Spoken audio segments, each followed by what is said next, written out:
The next story is about ISS, and here the story is about organizational transformation, accelerating transformation, and using that to be able to differentiate from competition.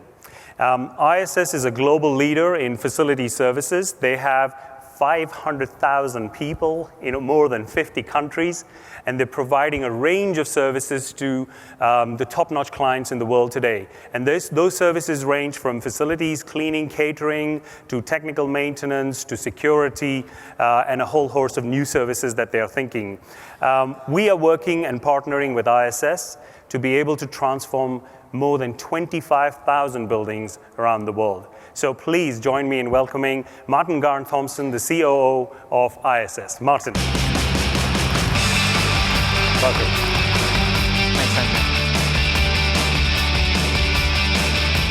Sanjay. Thank you very much, Sanjay, for that warm welcome.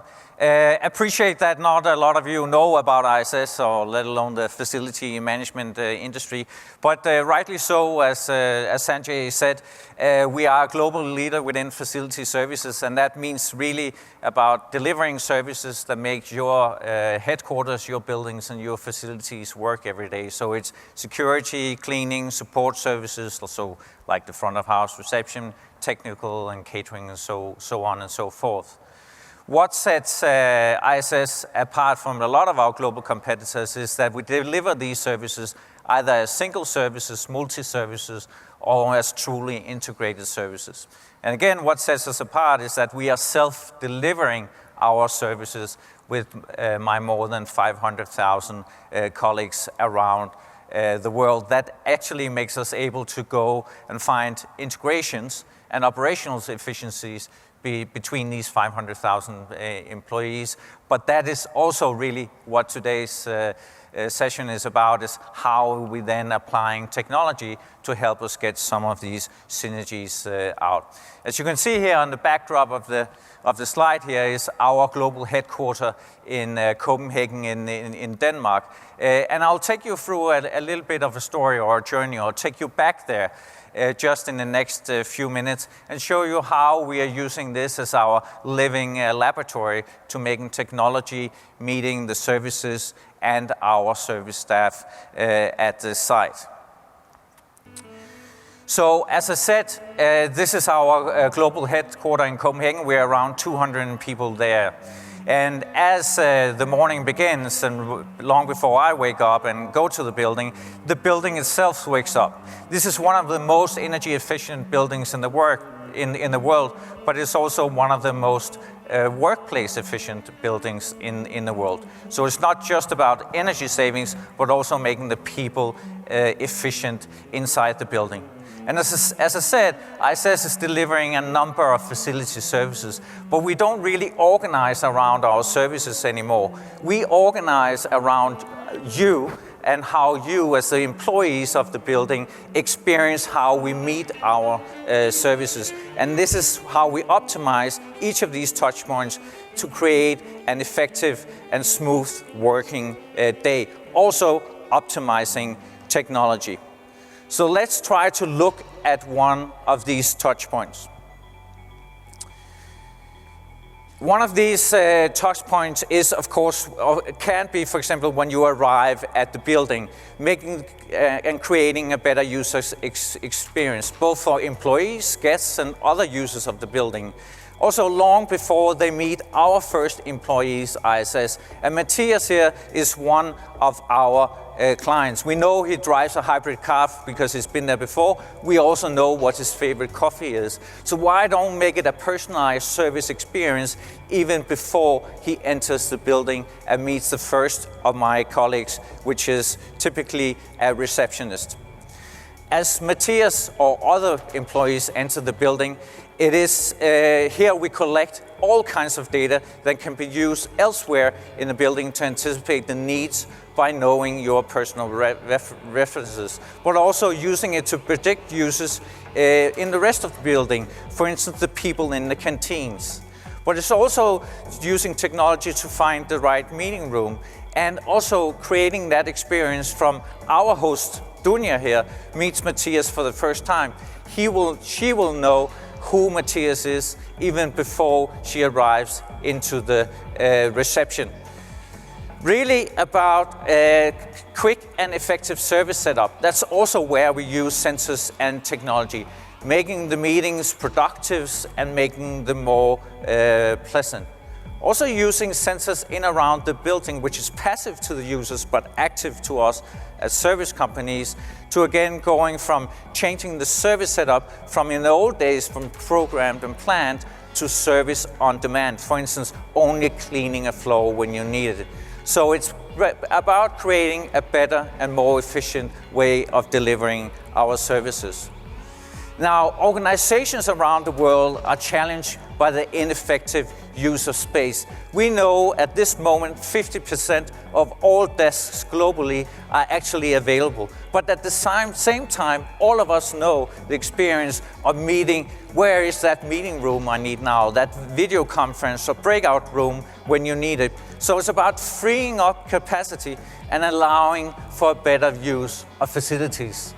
And at the same time, our premises are kept in the right condition, which makes it attractive and allow for employee satisfaction to work.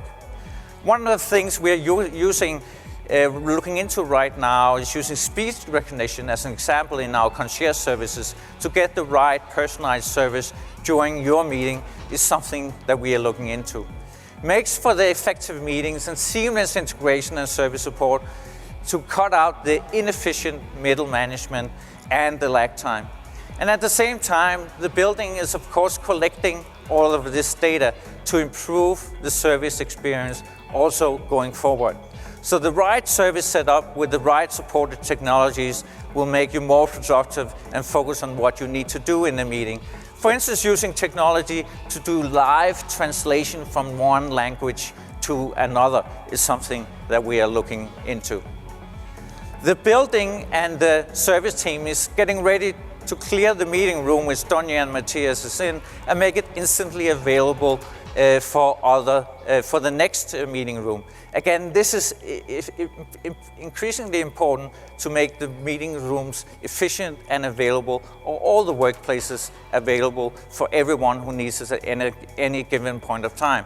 So it's about, as soon as people leave the room, a work order is automatically created and we can apply our cleaning services and our meeting conference staff to make that room available to the next meeting, even though that is closed a little bit before ahead of time. So not creating idle time throughout the building and for the users. So the next touch point is really about, for Matthias and Donja, is for going for lunch. We know how important it is for our chefs to be out among the employees to create that extra user experience. And imagine if our chefs really know that Matthias has a lactose deficiency, for instance, and can guide him to the right meal.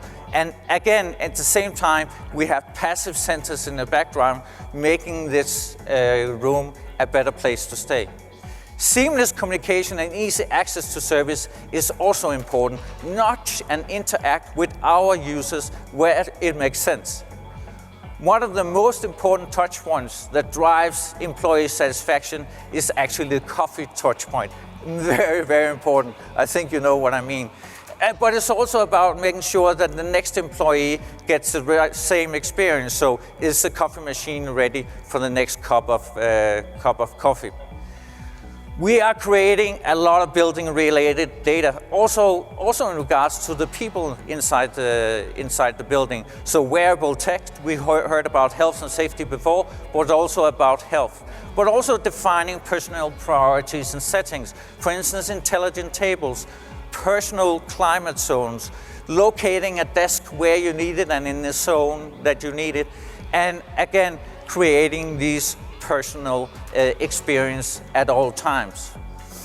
Sensors also help us make sure that all systems operate at the optimal level. Can be energy, technical installations, HVAC systems, rebuilds, repairs, moves, adds and changes.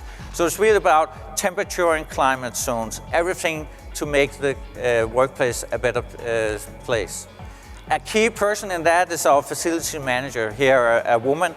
And she has a complete overview of what's going on in the building. We talked about the digital twin before. We have it as well in our buildings. So it's creating and analyzing, forecasting, but more important, making these thousands of data points powerful knowledge to our customers and the users of the buildings. Now, the lines between private and personal services and business support are really blurring now. In the future, we believe that we will take care of the terminals across our customers. So we believe they will actually work at several of our customers during a work week, but also take care of them in the private homes. Now we are delivering new concierge services at our customers today. It can be dry cleaning services, it can be takeaway dinners in the evening, it can be car washes, receiving and sending personal packages like Dunja receives here, just to name a few of them. And again, we are connecting with our employees and their end users. So really what ISS is together with IBM is trying to do is making the building intelligent and cognitive, support our customers' journey and make the workplace more productive. That's really what it's all about, attracting and retaining the right talent for the future. There is no doubt in my mind that we are on a journey to revolutionize this workplace and the way we work together. The personal interface will also be important and critical in the future, but technology can actually help us support these experiences, but of course at all times with the power of the human touch. Thank you very much. Thank you very much. Thanks. Very nice, yeah.